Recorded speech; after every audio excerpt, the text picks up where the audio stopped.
dans le prochain épisode de Un si grand soleil. Tandis que Claire hésite à témoigner contre Janet, Lucille et Mo sont relaxés de leur garde à vue. Attention, les paragraphes qui suivent contiennent des spoilers sur l'épisode d'Un si grand soleil diffusé demain soir sur France 2. Si vous ne voulez rien savoir, ne lisez pas ce qui suit.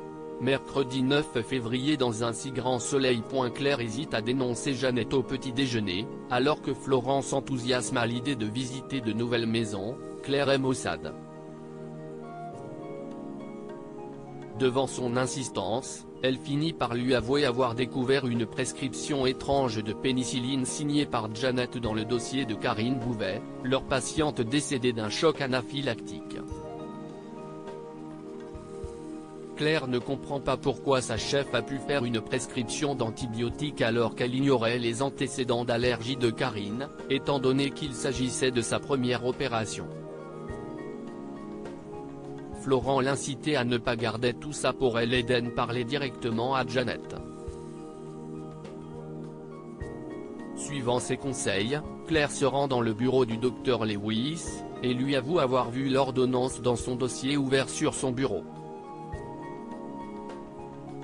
Interloquée, Janet lui assure n'avoir jamais prescrit de pénicilline à Karine, mais Claire lui soutient que l'ordonnance était signée de sa main, et qu'elle a pu faire une erreur médicale sous le coup de la fatigue. Choquée par de telles accusations, Janet prend sèchement congé de Claire. Désemparée, l'infirmière demande conseil à sa collègue Hélène. Doit-elle témoigner de ce qu'elle a vu s'il s'agit bien d'une dissimulation de preuves? Hélène lui suggère alors d'en parler à la direction, et lui assure son soutien. Mais Claire souhaite plutôt en parler à la mère de Karine, à qui elle estime devoir la vérité sur ce qui a pu provoquer la mort de sa fille. Hélène la met en garde, car cela risque de la mettre en conflit avec le docteur Lewis. Mais l'infirmière ne peut garder cette information pour elle, et décide de contacter Claudine, l'avocate missionnée par la mère de Karine. Elle lui révèle avoir découvert la prescription de pénicilline signée par Janet, mais celle-ci nie l'avoir faite. Selon elle, cela aurait pu provoquer une réaction ayant entraîné la mort de Karine, car il s'agissait de sa première opération et l'hôpital ignorait ses antécédents allergiques. Claudine lui demande si elle serait prête à témoigner contre sa supérieure car sa déclaration serait le seul moyen de retrouver l'ordonnance manquante. Hésitante, Claire finit par accepter.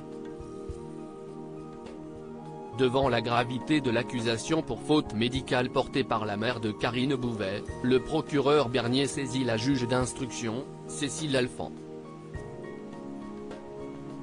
Il l'informe que Claudine Becker est en charge du dossier, et qu'elle ne lâchera rien. David, Lucille et Mo sont interrogés par la police en salle d'interrogatoire, alors que Mo s'apprête à craquer, redoutant que l'ouverture d'un casier judiciaire compromette sa carrière à l'Éducation nationale. Yann est appelé en renfort par Alex suite à une suspicion de cambriolage pendant la nuit. Arrivés sur place, ils arrêtent deux cambrioleurs la main dans le sac alors qu'ils venaient d'entrer par effraction dans une maison pour y dérober de l'argent en liquide et des bijoux. Ayant désormais trouvé les auteurs présumés du cambriolage du retraité, Yann est contraint de relâcher Lucille, Mo et David à l'issue de leur garde à vue. Si tous les trois sont soulagés de scènes tirées sans conséquence, ils ignorent toujours qui est l'auteur du larcin, et ce qui a bien pu leur arriver cette nuit-là. Et ils ignorent également que quelqu'un a réclamé l'argent volé, la police ayant une longueur d'avance sur eux. De retour chez elle, Mo est heureuse de retrouver Inès, qui la harcèle de questions sur son passage au poste. Henrik lui propose d'en discuter autour d'un café, mais Mo, toujours embarrassée face à lui suite à son agression de la veille, esquive sa demande car elle doit filer au lycée. De son côté, Lucille remercie Maître Levard de lui avoir conseillé de plaider l'amnésie totale.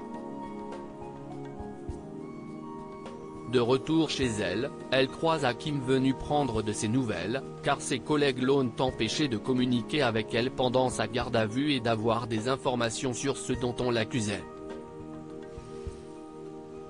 Hakim sait neveu d'en être arrivé là dans leur couple. Il lui avoue alors que le fait qu'elle l'ait trompé ou non importe peu, et qu'il veut simplement aller de l'avant avec elle désormais. Soulagée, Lucie lui demande de la prendre dans ses bras.